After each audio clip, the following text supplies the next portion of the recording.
Hey everyone, this is Fiddle Hacker AJ Raven with this week's recap and review of Claws, season number 2, episode number 8, which is titled Crossroads. So, in the previous episode, Arlene ended up taking Desna to jail. So now Desna's crew has grouped together to figure out what they're going to do about Desna. And Polly is like, I'm going to call my lawyer while they ask White and to call Arlene because she might have some connections in the police department, so they might know what's happening to Desna. Now Dean is feeling very anxious and he's like, no, you guys can't really control anything and I need to think about how to help Desna on my own. So over at the police station, Arlene comes in and she tells Desna that you have been money laundering, you have been working with the Russians, so you are in a lot of trouble, and Desna denies everything. So over at what's his name, Yuri's whatever, the guy who worked for Zlata, she comes in and she sees that yep, he ended up stealing from Gregory, and now she needs to apologize to Gregory because that guy ended up stealing drugs. However, he didn't end up stealing drugs. In the previous episode, it was Roller who planted drugs in his apartment. So over at the hospital, Bryce's surgery went well, and Jenn tells him about Desna being in trouble, but Bryce is like, everything will work out, and then we'll just get out of here, and I'll end up talking, giving motivational seminars as I did before. So over at the parlor, what was her name? I keep forgetting names of characters. Marnie, I guess Marnie. Yeah. So Marnie comes in and she tells that her mother, who tried to sell her off to a person in in season number 7, is back and she's clean and she wants to meet Marnie. And Polly's like, Marnie, you don't have to meet your mother if you don't want to. So also at the parlor, Desna calls Polly, and Polly ends up telling everyone that the place might be wired, and they need to think of how to move on from here. And as they are getting ready to destroy all of the evidence and making sure that they aren't caught, that the Pollard isn't caught for money laundering, Dean is like, no, you guys continue to do illegal things, and I'm out. So Dean walks away because he is trying to figure out his own way of helping Desna. Again, at the police station, Arlene comes in and she tells Desna that I'm here as someone who knows you. I'm here as someone who knows how hard it will be on Dean if you end up staying in jail for like 25 years. But still, Desna doesn't crack. So over at the police station, not the police station, over at the hospital, Bryce has this dream that he's giving a TED talk. However, as he is giving a TED talk, Hank comes in and he disrupts his TED talk. And turns out that Hank is actually in the hospital room and he gives a sedative to Bryce. And yeah, I mean, it's creepy. Like Hank having such a 180 turn on his personality doesn't make sense to me because Hank always came across as a good guy as far as I'm concerned. And this just feels weird. This just feels like the writer's way of making him evil so that the viewers will, they'll feel invested in Jen's and Bryce's relationship. So over at jail, another character from season 1 comes in. I guess her name was Molly or something, but yeah, she's into drugs. She was a real estate agent, and yeah, she is not doing well. So Uncle Daddy and Roller and everyone is trying to figure out what to do with the drugs now that the feds are on them, and Uncle Daddy decides to call someone he knows to get the cocaine off their hands. So over at the clinic, Polly tells Dr. Ken that someone has been wearing a wire, and of course it's Dr. Ken, and he starts sweating. So over at the Haitian's house, Gregory is still trying to figure out why Zlata's man would steal cocaine from him. And Zlata ends up calling him, and Gregory's mom is like, no, Zlata is lying to you. She wants to kill you so that she can run the entire operation on her own. So over at the clinic, Dr. Ken isn't allowed to prescribe any more medication, and that riles up the customers. And Roller comes in and he tells Ken to keep it together because the feds are after them, and they need to stay low as possible. And yeah, Dr. Ken breaks. He ends up crying in Roller's arms. So over at the police station, we find out that Dean's plan was to bail Desna out. He ends up taking all of the money he made while dancing. However, the police doesn't listen to him and he is pushed out of the station. So uh, at the hospital,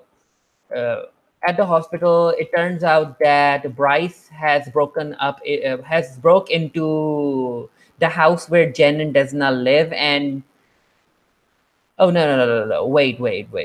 I am confusing things. So okay, after waking up, Bryce calls Jenn and he tells Jenn that Hank was here in the hospital and that she needs to be careful. However, Jenn doesn't listen to him, but after hanging up, she finds out she like notices that the pictures Bryce's face is covered with Hank's face, and I'm like, girl, you need to call Bryce right now. You need to call the police, but she doesn't. So she walks down into the kitchen and notices that Hank is there cooking something, and yep, Jen is in trouble.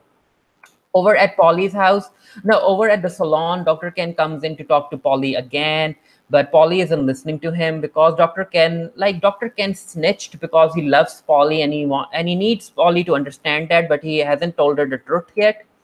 So over at the hearing, a lawyer comes in and she's able to set bail for Desna. The bail is like $500,000, and they need like $50,000 right now to allow her to leave jail.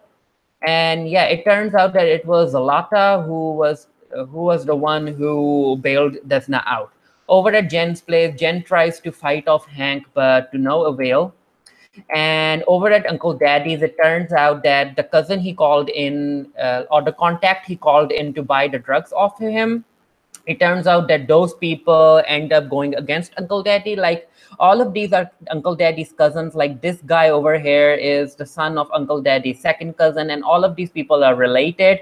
However, they aren't sure about Uncle Daddy because he's been working with with the Russians, and they don't want that.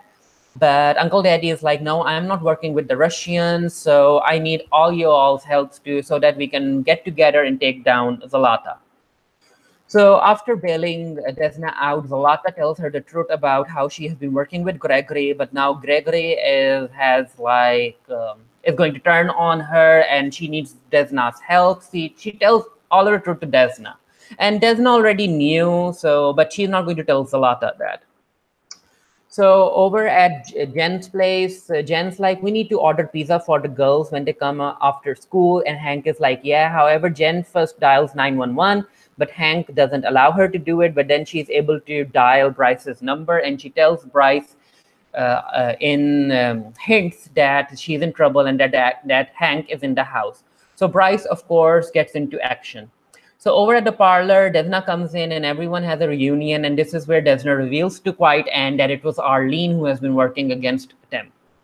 So over at the burial place, like if you remember season 1, this is the burial place of the person. I guess it was the cousin, Uncle Daddy's cousin, who ran everything, but he was accidentally killed. So they end up digging his grave and taking out the friendship stick or the wishbone. I'm not sure what was that. I don't even remember what happened in season 1 that much. So anyway, over at Polly's place, Marnie's mom comes back, and Polly's like, "Nah, you aren't going to take Marnie back. You need to go. You have only been clean for like 2-3 months, and I'm not letting Marnie like go with you, so that when you relapse, Marnie is going to be in trouble." So Dean has been trying to figure out what to do, and Virginia goes to meet him, and she tells Dean that he's not a boy anymore, even though Desna treats him like a little boy. He's a grown man, and he needs to make his own decisions. So yeah, Desna accompanies Quiet Anne to Arlene's house, and yeah, relationship trouble ensues. Polly ends up figuring out that it was Dr. Ken who was wearing a wire, and they break up. And Arlene and Quiet Anne break up as well. I mean, I get what Arlene was doing, and I get that Quiet Anne is hurt, but Arlene is doing her job. It's the law, and we need to remember that Desna and the rest are criminals. So over at the house, Bryce is able to save Jen because I mean, they try to save each other, but then the police come in and Hank runs away. And yeah, it was a good reunion between the two. So yeah, so when Desna comes back home, Dean has already packed his bag and he's like, Desna, I'm leaving because you continue doing illegal stuff and I don't want anything to do with it. Which breaks Desna's heart, but yeah, it makes sense. Like, Dean shouldn't be here. Like, he shouldn't be living so close to Desna. So over at Polly's, Polly, after breaking up with Dr. Ken, is crying as well. And she's like, at least I have you, Marnie. And the look on Marnie's face, I don't know if it was intentional or it was supposed to come off that way. But I think like Marnie is thinking of like leaving home as well. But now she feels that Polly is dependent on her. So over at the parlor, over at what was it? Pickles and Hammer. Desna goes in to talk to Zlata, and she's like, Zlata, I forgive you for betraying me. However, we have a new plan now. I am going to marry Gregory, and then you, Zlata, will kill Gregory, and then I'll open like a few more clinics for you, and then I am out. And Zlata is like, okay, Desna, I agree with your terms, and I'm like, Desna tried to get out of this business back in season 1, and that didn't work out for her. So I'm pretty sure that the Lotta isn't going to let her like roam free after opening only 3 clinics when she's the one who has the license. Anyway, let me know what you thought about this episode down in the comment section below. I might do a review of this for the Geeky area. I don't know yet. But yeah, it was an enjoyable episode. I liked it. And until next time, stay happy, stay safe, stay blessed, and I'll see you guys later. Bye.